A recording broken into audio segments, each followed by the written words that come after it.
दबाबो, पंजाबा button दबाबो, सूरज भैया ला पार्षद बनाबो, सूरज भैया ला पार्षद बनाबो। तो याद रखो पंजा छाप। सुन लो दीदी औ भैया पंजा छापला जीतैहा सूरज भैया।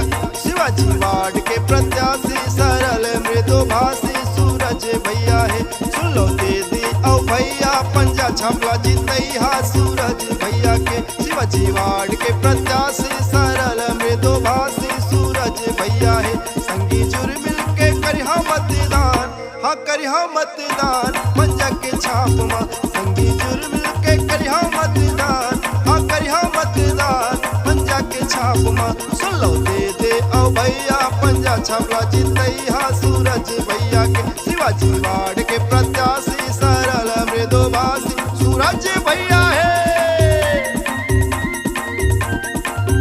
एती ओती कोनो कोती नहीं जाना है, एती ओती कोनो कोती नहीं जाना है। सूरज यादव के पंजा छाप पर बटन दबाना है, सूरज यादव के पंजा छाप पर बटन दबाना है। तो याद रखो भैया हो पंजा छाप, पंजा छाप, पंजा छाप। जगह जगह में बिजली पानी व्यवस्था, पंजा के छाप संगी बटन ला दबैया, पंजा के छाप संगी बटन ला दबैया। अरे सुने भैया सूरज यादव भैया सबके मायारू, पंजा के छाप संगी कोनो जन भुलाहू, पंजा के छाप संगी कोनो जन भुलाहू। संगी सुने ले हाजी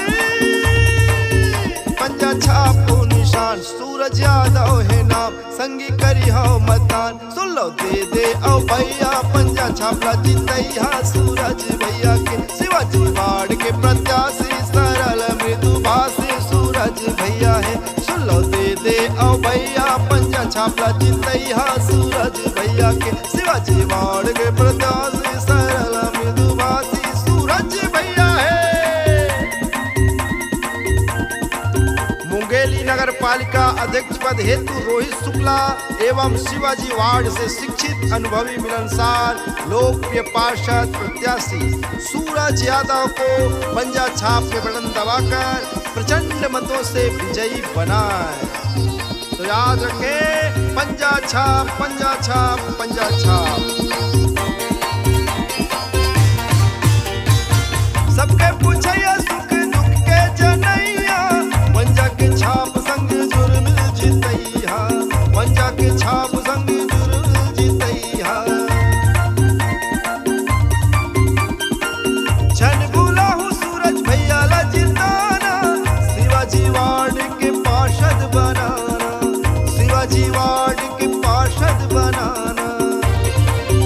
संगी सुने ले हाजी पंजा छाप निशान, सूरज यादव है नाम संगी करी हो मतदान। सुन लो दे औ भैया पंजा छापला जीतैहा सूरज भैया के। शिवाजी वार्ड के प्रत्याशी सरल मृदुभाषी सूरज भैया है। सुन लो दे औ भैया पंजा छापला जीतैहा सूरज भैया के। शिवाजी वार्ड के प्रत्याशी सरल मृदुभाषी सूरज भैया है। संगी जुर मिल के करिहा मतदान, हाँ करिहा मतदान पंजा के छाप मां। संगे जुर मिल के करिहा मतदान, हाँ करिहा मतदान सूरज भैया रा। संगे जुर मिल के करिहा मतदान, हाँ करिहा मतदान पंजा के छाप मां।